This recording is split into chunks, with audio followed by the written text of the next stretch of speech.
Nas profundezas geladas dos Montes Urais, em uma noite de inverno em 1959, 9 jovens desapareceram em circunstâncias tão perturbadoras que até hoje o mundo tenta entender o que realmente aconteceu. Eram estudantes cheios de energia, mas o que começou como uma expedição de aventura se transformou em uma tragédia, marcada por pistas desconexas e perguntas que jamais foram respondidas. A cada passo dado pelos investigadores, o mistério apenas se tornava maior. Uma tenda rasgada de dentro para fora, corpos cheios de feridas, roupas abandonadas, ferimentos inexplicáveis e relato de luzes estranhas no céu. Mais de 60 anos depois, o chamado Passo de Dyatlov continua sendo um enigma sombrio, um daqueles episódios em que a realidade e a lenda se confundem, deixando para trás não apenas as memórias das vidas interrompidas, mas também o eco eterno da grande pergunta: o que realmente aconteceu naquela montanha conhecida como a Montanha da Morte?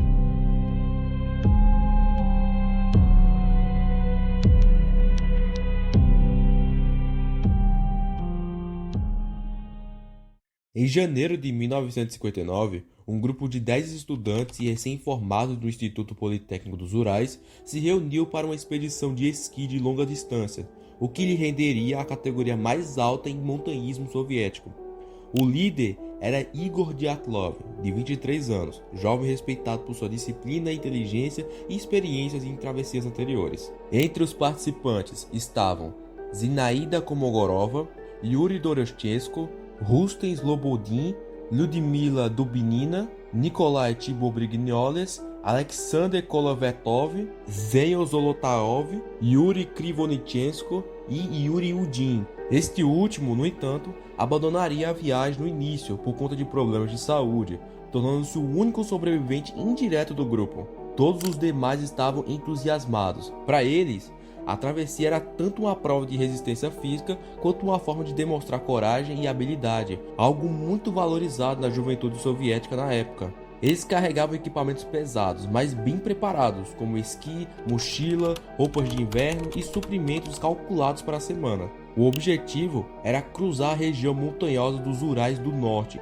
enfrentando temperaturas extremas, neves e ventos constantes. A subida foi documentada em diários e fotografias que sobreviveram ao tempo. As imagens mostram jovens sorrindo, pousando juntos, fazendo piadas e até cantando músicas populares ao redor da fogueira. A harmonia era evidente e nada parecia indicar a tragédia que se aproximava. Avançaram por florestas densas, atravessaram rios congelados e acamparam em meio às paisagens geladas, até chegar ao sopé da montanha Kholat Yakari, conhecido entre os povos indígenas Mansin como a Montanha da Morte. A denominação parecia apenas folclórica, mas ganharia um significado sombrio mais pra frente. No dia 1º de fevereiro de 1959, decidiram armar a tenda em uma encosta desprotegida, apesar de terem florestas próximas que poderiam oferecer abrigo. Essa escolha intrigaria os investigadores posteriormente. Aquele foi o último acampamento dos montanhistas. Durante a noite, algo inesperado aconteceu. Os estudantes saíram da tenda às pressas, sem tempo de se vestir roupas adequadas ou pegar seus equipamentos. Alguns estavam apenas de meias e outros de roupas íntimas. A lona foi encontrada depois rasgada de dentro para fora, como se tivessem fugido em desespero. A tragédia só começou a ser descoberta semanas depois, quando o grupo não retornou para a data prevista. Portanto, as autoridades organizaram expedições de busca. Foram voluntários, militares e colegas do instituto que subiram aos Urais, enfrentando as mesmas condições hostis que haviam desafiado os estudantes. Em 26 de fevereiro, a tenda foi localizada parcialmente soterrada pela neve. Dentro dela estavam pertences intactos, como botas, casacos, documentos e dinheiro. Tudo parecia ter sido abandonado em questão de segundos. Logo encontraram os 2 primeiros corpos, de Yuri Doroshchenko e Yuri Krivonichenko, debaixo de uma grande árvore junto a uma fogueira improvisada. Eles estavam quase nus, com queimaduras nos pés e nas mãos, possivelmente causadas pela tentativa desesperada de se aquecer. Próximo dali, entre a árvore e o acampamento, foram achados os corpos de Dyatlov, Slobodin e Komogorova, caídos em posições que sugeriram uma tentativa de retorno à tenda. Cada um deles parecia ter sucumbido à hipotermia. Somente em maio, com o derretimento da neve, os últimos 4 corpos foram encontrados em um ravino. Esses corpos apresentavam as circunstâncias mais enigmáticas. Tibobrignoles tinha um crânio esmagado. Dubinina e Zolotaryov possuíam fraturas múltiplas nas costelas. Dorminina ainda estava sem a língua e sem os olhos, como se tivesse sofrido decomposição acelerada em condições específicas. Além disso, as roupas de alguns apresentaram altos índices de radiação, algo inexplicável em um grupo de estudantes comuns. As primeiras investigações sobre o caso Dyatlov começaram assim que os corpos foram localizados, no início de 1959. O choque inicial foi substituído rapidamente por uma perplexidade. As equipes de busca, formadas por militares, voluntários e colegas de grupo, encontraram a tenda rasgada de dentro para fora, objetos pessoais abandonados, roupas intactas e nenhuma violência de que tivesse havido luta ou invasores.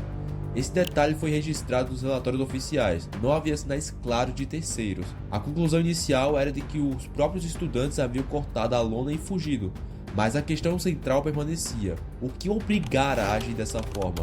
O trabalho dos médicos legistas levantou ainda mais perguntas do que respostas. Alguns corpos apresentavam apenas sinais de hipotermia, o que era esperado diante do frio de quase menos 30 graus. Mas outros tinham ferimentos que não se encaixavam com nenhum cenário comum. Tibor Brignoles tinha um crânio fraturado, Zolotoyov e Dubinina apresentavam múltiplas costelas quebradas e um padrão comparável ao das vítimas ao acidente de carro. E Dubinina, em particular, foi encontrada sem língua e sem olhos, algo que os investigadores atribuíram à decomposição natural, mas que, ao ser revelado ao público, se transformou em um dos detalhes mais perturbadores sobre o caso. Outro ponto intrigante surgiu quando os testes revelaram que algumas roupas possuíam índices de radioatividade acima do normal. A origem dessa contaminação nunca foi explicada com clareza. Para alguns, era uma pista de que o grupo teria entrado em contato com experimentos militares ou materiais radioativos. Para outros, poderia ser só uma consequência do trabalho anterior de alguns estudantes na área ligada à indústria nuclear. O inquérito de 59 foi concluído apenas em 3 meses. As autoridades soviéticas encerraram o caso com uma frase enigmática: os estudantes morreram devido a uma força natural irresistível. Essa formulação vaga, aliada à proibição de acesso à área por 3 anos, apenas reforçou o clima de mistério. A falta de transparência alimentou rumores de que o governo escondia informações, talvez testes militares secretos, talvez falhas que não poderiam ser admitidas em plena Guerra Fria. Com o passar das décadas, as investigações oficiais foram substituídas por esforços independentes. Historiadores, jornalistas e aventureiros revistaram o local, analisaram documentos liberados após o colapso da União Soviética e trouxeram novas interpretações. Alguns apontaram para um erro humano, a hipótese de que os próprios esquiadores teriam se desorientado e entrado em pânico. Outros apostaram em causas naturais pouco conhecidas, como o efeito de infrassom, capaz de provocar desespero e alucinações. Houve ainda quem defendesse a teoria da avalanche, embora a ausência de sinais claros de deslizamento permanecesse um obstáculo. Em 2019, 60 anos após a tragédia, o governo russo decidiu reabrir oficialmente a investigação. O novo inquérito buscava oferecer explicação racional e definitiva. A conclusão divulgada em 2020 foi de que o grupo havia sido surpreendido por uma avalanche tardia, causada por condições de neves instáveis, que obrigou os estudantes a saírem da tenda em desespero. Para as autoridades, isso explicava tanto os ferimentos graves, resultado da pressão da neve, quanto a pressa em abandonar o acampamento. No entanto, muitos especialistas e familiares das vítimas criticaram essa conclusão.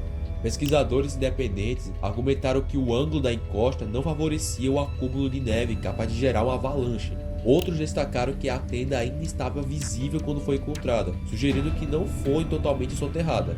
Além disso, a explicação não abarcava as marcas da radioatividade ou os relatos das luzes do céu. Assim, as investigações, oficiais ou não, nunca conseguiram encerrar esse debate. Para alguns, a versão da avalanche já é o suficiente, um lembrete de que a natureza pode ser impiedosa. Para outros, a pressa em encerrar o mistério é apenas uma forma moderna de repetir o silêncio soviético de 59. A cada nova reanálise surgem respostas parciais, mas o enigma central permanece intacto. Mais de 60 anos depois, o caso de Dyatlov não é apenas uma tragédia congelada no seu tempo, mas também uma investigação sem fim, onde cada evidência se transforma em um enigma e cada tentativa de explicação gera novas perguntas. O que realmente aconteceu naquela noite segue envolto no gelo e na névoa dos Urais, desafiando tanto a ciência quanto a imaginação humana. Apesar de décadas de debate e novas análises, o passo de Dyatlov permanece sem uma resposta definida. As investigações soviéticas de 59 encerraram o inquérito de forma apressada e vaga. e as explicações apresentadas posteriormente, incluindo a teoria da avalanche, confirmada em 2019, não conseguiu convencer a todo mundo. O que se sabe com certeza é que os 9 jovens experientes perderam suas vidas em condições extremas e que vários elementos de ocorrido permanecem sem explicação completa.